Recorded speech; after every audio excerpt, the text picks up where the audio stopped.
So అన్నయ్య, మీరు little musicians academy 25 ఏళ్ళు అవుతుంది కదా పెట్టి, అది ఫార్మల్గా పెట్టారా లేకపోతే మీరు చేసే ఈ టీచింగ్ కార్యక్రమాలు అలా మలుచుకున్నాయా, రూపుదిద్దుకున్నాయా? నేను అప్పుడు టీచింగ్ చేయలేదు.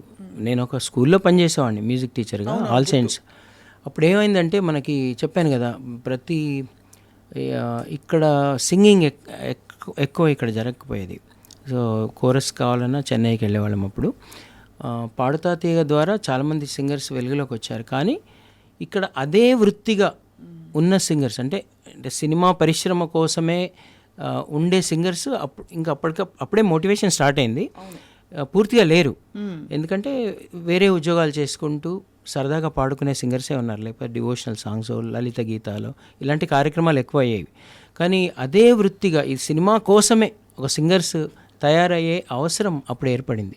ఎందుకంటే ఇక్కడ మెల్లిమెల్లిగా రికార్డింగ్స్, అందరు మ్యూజిక్ డైరెక్టర్స్ ఇక్కడ చేయడం మొదలెట్టారు. సినిమాలు అంటే సింగర్స్ రిక్వైర్మెంట్, అలాగే ఛానల్స్ పెరిగాయి. ఛానల్స్లో ఈ సంగీత ప్రధానమైన కార్యక్రమాలు, ఈ రియాలిటీ షోస్ ఇవన్నీ కూడా పెరిగాయి.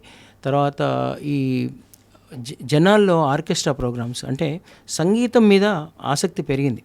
దానికి నాకు అనిపించింది ఏంటంటే, ఒకటి కారణం శంకరాభరణం సినిమా, 2 పాడుతా తీగ.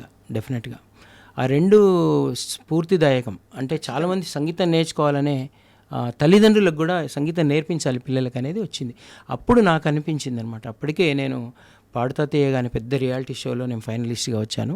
ఫస్ట్ మాతోనే, అంటే ఫస్ట్ సిరీస్ మేము పాడింది, నేను ఫస్ట్ ఫైనలిస్ట్ పాడుతా తీగ.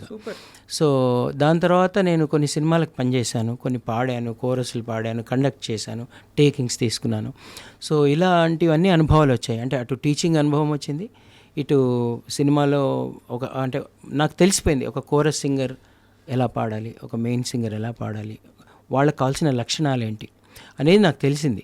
అలాగే నేను చాలా షోస్ చేశాను పాడుతా తీగ తర్వాత. నేను పాడుతూ ఉషా కలిసి స్టేజ్ మీద ఎలా పాడాలి ఇంటరాక్టివ్గా, ఇలా ఒక లైట్ మ్యూజిక్ గాయకులు ఫైనల్గా వాళ్ళు చేసేది ఏంటి, ఒక ప్లేబ్యాక్ సింగర్ గానో, ఒక స్టేజ్ మీద పాడే సింగర్ గానో, లేదంటే ఒక రియాలిటీ షో సింగర్ గానో, అది వాళ్ళ ఫైనల్గా వాళ్ళు వెళ్ళే దారి.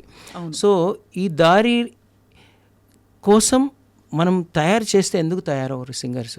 ఎందుకంటే నేను పనిచేసే స్కూల్లో మాకు రిక్వైర్మెంట్ ఉండేది. ఎందుకంటే కొన్ని కాంపిటీషన్స్కి పంపించేవాళ్ళం పిల్లల్ని. ప్రతిసారి మాకు పాటలు దొరకకపోయేవి. అప్పుడే నేనే కంపోజ్ చేసి కొన్ని పాటలు మేమే రాసుకొని ఆ పిల్లలకి నేర్పించాలంటే మరి ఎవరు పాడాలి అంటే, ఒక్కొక్క క్లాస్లో నేను అందరినీ పాడించేవాడిని. ఒక 60 మంది పిల్లలు ఉంటే 60 మందిని పాడించాను. ఏదో ఒకటి పాడరా అంటే 1 2 3 అని పాడేవాళ్ళు పిల్లలు. పాడినప్పుడు నాకు తెలిసిన విషయం ఏంటంటే, నేను గమనించింది, ఒక 1% వాళ్ళకి శృతి ఉంటుంది గొంతులో. మీరు ఎంతమందినైనా మీరు పరీక్షించండి, అలా మనకు 1% అటు ఇటుగా 1% వాళ్ళ గొంతులో శృతి ఉంటుంది. వాళ్ళని కనుక మనం ప్రాపర్గా ట్రైనింగ్ ఇస్తే వాళ్ళు గాయకులు అవుతారు. ఇది నేను తెలుసుకున్నది.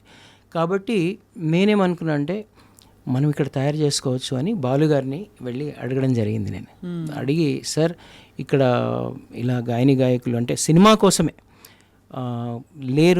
ఇప్పుడు లేరు అన్నప్పుడు ఏం చేస్తాం మనం? ఎవరైనా అడుక్కుంటాం, లేకపోతే పండించుకుంటాం. సో పండించాలనే ఆశ నాకు కలిగింది, మీరు ఆశీర్వదించండి అని అడిగాను. అంటే అప్పుడు ఆయన, ట్రై చేయి, నువ్వు చేస్తున్న కొద్దీ నా ఆశీస్సులు ఎప్పుడు ఉంటాయి అన్నారు ఆయన. దాని తర్వాత నేను 1998లోనే అప్పుడున్నటువంటి పిల్లలు, నాకు తెలిసిన పిల్లలు కొంతమంది, కొన్ని కాంపిటీషన్స్ అవుతుంటాయి కదా, అక్కడికి వెళ్ళి పిల్లలు బాగా పాడితే వాళ్ళ పేరెంట్స్ని పిలిచి, ఏమండి మీ పాప బాగా పాడుతుంది, నా దగ్గర పంపించండి, నేను కొంచెం సింగర్స్ని తయారు చేస్తున్నానంటే వాళ్ళు అడ్రస్ ఇచ్చేళ్ళు బాబు, తర్వాత మేము చూస్తాము అనేవాళ్ళు అనమాట. అంటే అప్పటికి నాకేం పేరు లేదు కాబట్టి. సో నేను ఒక పాడుతా తీగ ద్వారా సింగర్ అని తెలుసు, కానీ ఒక టీచర్గా నాకెంత లేదు. అలా కొంతమంది పిల్లలతో ఫస్ట్ బ్యాచ్, నీకు తెలుసా, మన ఇర్ఫాను, హేమచంద్ర, కారుణ్య, సరస్వతి, నాగసాహితి, హర్షిక, శ్రావణి, దీపు, కృష్ణ చైతన్య, వీళ్ళు ఫస్ట్ బ్యాచ్ అనమాట. అట్లా ఒక్కొక్కళ్ళు యాడ్ అవుతూ నా దగ్గర నేర్చుకుంటూ మెల్లిమెల్లిగా బయటపాడి, ఎక్కడ నేర్చుకుంటున్నావు అంటే రామాచారి సార్ దగ్గర అనడం, అట్లా మెల్లిమెల్లిగా. ఇప్పుడు అసలు పాయింట్, ఎందుకు మీరు మొదటి నుంచి ఒక గురువు అవుదామని డిసైడ్ అయిన తర్వాత ఫ్రీగా చెప్పాలనే ఒక ఆలోచన ఎందుకు వచ్చింది మీకు? ఎందుకు డబ్బులు తీసుకోకూడదు? తప్పు కాదు, డబ్బులు తీసుకొని చెప్పాలి. డబ్బులు తీసుకోవడం అసలు తప్పు కాదు, ఎందుకంటే గురుదక్షిణ తీసుకోవాలి. మనం ఇప్పుడు ఎవరైనా తీసుకోవాలి. ఎందుకంటే మనం ఇచ్చే గురుదక్షిణ ఎంత, వాళ్ళు ఇచ్చే జ్ఞానంలో. ఇప్పుడు చాలామంది గురువులు సంగీతం నేర్పిస్తున్నాను, ఆ సంగీతం నేర్చుకొనే పెద్ద పెద్ద ప్లేబ్యాక్ సింగర్స్ అవుతున్నారు, పెద్ద పెద్ద అవార్డ్స్ వస్తున్నాయి. వాళ్ళకి మనం ఇచ్చిన గురుదక్షిణ ఎంత, మనకి వాళ్ళు ఇచ్చిన జ్ఞానానికి దానికి విలువ కట్టలేం. కానీ నాకెందుకు అనిపించిందంటే, నేను ఒకటి అనుకున్నాను, భగవంతుడు మనకి మంచి జన్మ ఇచ్చాడు, మంచి యూనివర్స్ ఇచ్చాడు, మంచి ప్రకృతి ఇచ్చాడు, తల్లిదండ్రులని ఇచ్చాడు, గురువుల్ని ఇచ్చాడు. మనం ఎదుగుతున్నప్పుడు చాలామంది మనకు హెల్ప్ చేశారు, సొసైటీ బోల్డ్ అంతా హెల్ప్ చేసింది. What can I give back? మన సొసైటీకి ఏం గివ్ బ్యాక్? తర్వాత నాకు కూడా ఏ గురువులు నా దగ్గర డబ్బులు తీసుకోవాలా. మా ఊరిగంట లీలావతి గారు నేను ఒక వర్ణం నేర్పించి నాకు భోజనం పెట్టి పంపించేది. సాయిబాబా గారు, ఎవరు నాకు నేర్పించిన ఏ గురువులు కూడా కమర్షియల్ కాదు, వాళ్ళు డబ్బులు తీసుకోలేదు. నేను అనుకున్నది ఏంటంటే, నాకు నేనే సంకల్పించుకున్నాను ఏదో ఒకటి నేను I should thank God, I should thank my parents, my gurus, society with something. ఏం చేయగలను అంటే, నాకు ఈ ఎక్స్పీరియన్స్, ఒక టీచర్గా నాకు ఎక్స్పీరియన్స్ ఉంది, కొంచెం క్లాసికల్ నేర్చుకున్నాను, తర్వాత లైట్ మ్యూజిక్ అనుభవం ఉంది, కొంచెం క్లాసికల్ కూడా నేర్చుకున్నాను. కాబట్టి ఒక పాట నేర్పించగలను నేను పిల్లలకి. చిన్నపిల్లలంటే ఇష్టం నాకు చాలా ఇష్టమైనవి ఏంటంటే, నాకు నేచర్ చాలా ఇష్టం, పిల్లలు చాలా ఇష్టం, మ్యూజిక్ చాలా ఇష్టం, మంచి ఫ్రెండ్స్ అంటే ఇష్టం, చాలా ఇష్టం. సో తెలుగు భోజనం అంటే ఇష్టం. సో ఈ ఇష్టాల్లో నాకు పిల్లలు అంటే ఇష్టం, మ్యూజిక్ అంటే ఇష్టం. ఇది నేను చేయగలను, దీనికి ఖర్చు ఉండదు నాకు. ఇది నేను చేసిన సేవ కాదు, this is my thanks giving to God, gurus, parents, society. This is not at all సేవ. అందుకోసం నా సంకల్పంతో, నా ఇష్టంతో, నన్ను ఎవరు బలవంతం చేయలేదు ఫ్రీగా నేర్పించమని. నేను ఇప్పుడు అడిగినా డబ్బులు ఇస్తారు ఎవరైనా. ఇంకోటి, నేను కేవలం భారతదేశంలో మాత్రమే ఫ్రీగా నేర్పిస్తున్నాను. నేను ఎప్పుడైనా వేరే దేశాలకు వెళ్ళి నేర్పించినప్పుడు డబ్బులు తీసుకుంటాను, వర్చువల్ క్లాస్ తీసుకున్నప్పుడు డబ్బులు తీసుకుంటాను, బయట ప్రోగ్రామ్స్ పాడినప్పుడు డబ్బులు తీసుకుంటాను, రికార్డింగ్స్కి వెళ్ళినప్పుడు డబ్బులు తీసుకుంటాను. సో మీ ఇన్కమ్ సోర్స్ అంటే నడపడానికి మీ కుటుంబాన్ని, అలాగే ఈ క్లాసెస్ని నడపడానికి ఒక ప్రెమిసెస్ అన్నీ కావాలి, ఈ ఆలోచన ఎప్పుడు రాలేదా మీకు? చాలా అంటే ఫస్టే రాలేదు, కానీ కొన్నాళ్ళ తర్వాత వచ్చిన తర్వాత ప్రయత్నిస్తున్నాం అన్ని రకాల. ఎందుకంటే మీ ప్లేస్లో ఎవరైనా మీరిచ్చే కైండ్ ఆఫ్ రేర్ కాంబినేషన్, ఈ technique of singing, film singing, but classical base, Laya, Shruti, manners, అన్ని పేరెంట్స్కి డ్రీమ్ ఇది. ఇలాంటి ప్లేస్లో పిల్లలు పెట్టాలని.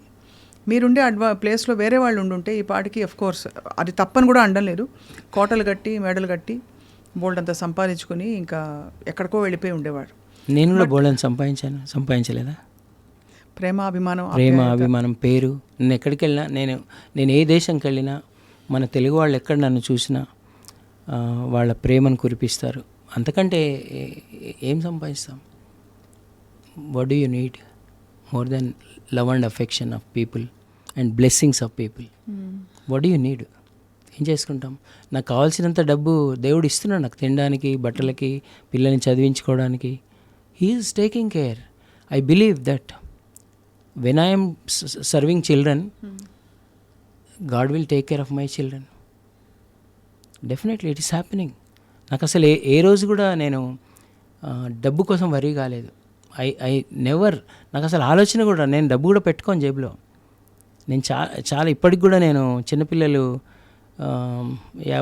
తీసుకొని వెళ్తారు కదా పాకెట్ మనీ, ఇప్పుడు కూడా పాకెట్ మనీ ఉంటుంది నా దగ్గర.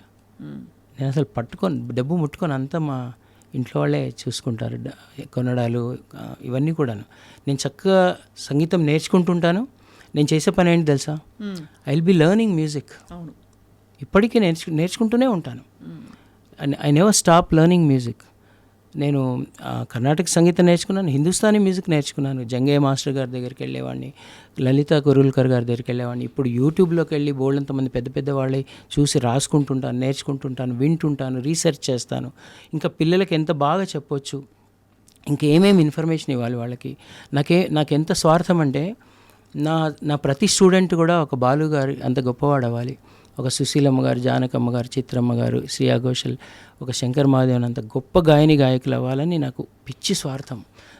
అంత గొప్ప గాయకుల్ని తయారు చేయడానికి నేను ఇంకెంత రీసెర్చ్ చేసి ఇంకా వాళ్ళకి ఎలా చెప్పాలి, ఇందులోనే ఉంటాను నేను. కాబట్టి నాకు వేరే దాని మీద ధ్యాస ఎక్కువ రాదు. సో అందుకే నాకు ఎప్పుడు వర్రీ లేదు. మేము అసలు రెంటెడ్ హౌస్లో ఉన్నాము, చిన్న ఒక రూమ్లో ఉన్నాము. ఫస్ట్ నేను కొనుక్కున్న ఇల్లు చిన్న ఇల్లు, అది 600 స్క్వేర్ ఫీట్ ఇల్లు. అక్కడ ఉన్నాం, బాగ్లింగ్ నల్లకుంటలో. ఎక్కడున్నా అసలు వాటి గురించి వరీ కాలేదు, నేను ఎప్పుడు వరీ కాను. నేను అసలు నా ఇల్లు అంటే ఏమనుకుంటాను తెలుసా? నేను ఉండే ఇల్లు ఏదనుకుంటాను చెప్పు? Complete I'm living in this universe, beautiful nature universe. Who will stop me to? ఇప్పుడు నేను మంచిగా వర్షం పడుతుంది అనుకో, వెళ్ళిపోతాను, నేను ఊరవతలకి వెళ్ళిపోయి ఆ చెట్ల దగ్గర కూర్చుంటాను. Who will stop me? That is my house. The whole universe is my house. I'm living in universe. నా ఇల్లు ఏంటి? నా సామాన్ పెట్టుకోవడానికి, కొంచెం ఎండ వానల నుంచి రక్షించడానికి, అంతే. But I don't live in only that place. కానీ విచిత్రం ఏంటంటే రామాచారి గారు, మీలో ఇంత తీవ్రత ఉంది, ఇంటెన్సిటీ ఉంది, బట్ మీరు when you conduct your self చాలా బ్యాలెన్స్డ్గా ఉంటారు. మామూలుగా ఇంటెన్స్గా ఇలాంటి ఇంటెన్స్ ఐడియాస్ ఉండేవాళ్ళు కొంచెం తిక్క పిచ్చి ఉంటుంది, ఎక్కడో ఉంటుంది కదా, వేపకాయంత వెర్రి ఉంటుంది. ఎందుకు ఉండాలి? మీరు చాలా బ్యాలెన్స్డ్, అసలు ఎందుకు అతి బ్యాలెన్స్డ్ అని కూడా అందరు అంటారు. ఎంత బ్యాలెన్స్డ్, ఎంత అంటే ఇంత too good to be true, అంత మంచిగా ఉంటారు అందరితో, అంత ప్రేమగా ఉంటారు. ఎప్పుడు మీరు చికాకు పడి చూడలేదు. ఎప్పుడు ఇలా ఉంటే కూడా కొంతమందికి అపార్థం చేసుకుంటారు, ఏదో నేను నటిస్తున్నానని. ఇప్పుడు ఒకటి ఇప్పుడు కోపం ఉంది. కోపము ఏంటిది? మన ఇన్బ్యాలెన్స్ అవ్వడం. అంటే మనము బ్యాలెన్స్ కోల్పోతేనే కదా కోపం వస్తుంది. అది కోపం అనేది ఒక వ్యాధి లాంటిదని మనకు అర్థమైనప్పుడు ఎందుకు ఉంటుంది? నేను అనేది అది. ఇప్పుడు ఒక దాని గురించి అదేంటనేది మనకు అర్థమైతే అది చేయం మనం. నాకు తెలుసు చిరాకు ఎందుకు పడాలి. ఇప్పుడు నేను ఎప్పుడు చిరాకు పడతాను? పిల్లలకు నేర్పించేటప్పుడు పడాలి. వాళ్ళు ఎంత పిల్లలు? చిన్న పిల్లలు వాళ్ళు. నేనంత చిన్న పిల్లాడు ఉన్నప్పుడు టీచర్ చెప్పింది వెంటనే నేర్చేసుకున్నానా? అది ఆ రియాలిటీ నాకు తెలిస్తే నాకు చికాకు రాదు. పిల్లలంటేనే డిస్ట్రాక్షన్ ఉంటుంది. I enjoy that. ఆ పిల్లలు నా దగ్గర నేర్చుకుంటారు, చిన్న పిల్లలు, వాళ్ళ డిస్ట్రాక్షన్ నేను ఎంజాయ్ చేస్తాను. నేను ఎంజాయ్ చేయకపోతే, ఎందుకంటే వాడు ఆ ఏజ్ పిల్లాడు, వాడు అలాగే ఉండాలి. ఆ డిస్ట్రాక్షన్లోంచే నేను వాడిని అట్రాక్షన్లోకి తీసుకురావాలి, మ్యూజిక్లోకి. అది నా గోల్, అది నా టాస్క్. నాకు అది ఒక గేమ్. అది ఆ డిస్ట్రాక్టెడ్ పిల్లాడిని నేను వాడిని ఫోకస్లోకి తీసుకొచ్చి వాడికి ఒక మంచి పాట పర్ఫెక్ట్గా నేర్పించడం అనేది నా task. I'm playing that game, I'm enjoying it. నాకు ఎందుకు కోపం వస్తుంది వాడి మీద? బ్యూటిఫుల్ కదా? కరెక్ట్. ఇప్పుడు నాకు వాడి మీద కోపం వచ్చిందంటే అది వాడి ప్రాబ్లం కాదు, దట్ ఈస్ మై ప్రాబ్లం. ఈ రియాలిటీ నాకు తెలిసినప్పుడు నాకు ఎందుకు కోపం వస్తుంది?